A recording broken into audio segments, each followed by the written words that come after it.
سہیل مہر کی رپورٹ کے مطابق خبر شامل کی جا رہی ہے۔ پنجاب فوڈ اتھارٹی کا جعل ساز مافیا کے خلاف آپریشن۔ فوڈ سیفٹی ٹیموں کا لالا موسیٰ کھاریاں بہاری کالونی میں واقع گھر میں لگے فیڈ رینڈنگ یونٹ پر چھاپا۔ جانوروں کی علائشوں سے تیار 100 کلو مضر صحت گھی ضبط، مقدمہ درج، ملزم گرفتار۔ 70 کلو چربی اور علائشیں، 2 کنستر چولہے برتن قبضے میں لے لیے گئے۔ رہائشی گھر کی چھت پر جانوروں کی چربی اور علائشوں سے گھی تیار کیا جا رہا تھا۔ Food and feed rendering license کے بغیر جانوروں کی چربی سے آئل تیار کیا جا رہا تھا۔ قوانین کی سنگین خلاف ورزی پر مقدمہ درج، موقع سے ملزم گرفتار کر لیا گیا۔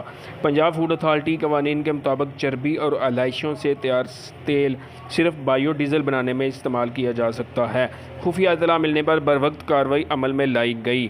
فیڈ رینڈر آئل کا خوراک میں استعمال سنگین جرم ہے۔ شہری اپنے گرد نظر رکھیں، جعل ساز اور ملامت مافیا کی نشاندہی کریں۔ اپنے ارد گرد موجود جعل ساز مافیا کی اطلاع پنجاب فوڈ اتھارٹی کی ہیلپ لائن 1223 پر دیں۔ D G food authority Raja Jahangir Anwar. Cameraman Ali Butt کے ساتھ سہیل مہر، نیوز 4 گوجرانوالہ۔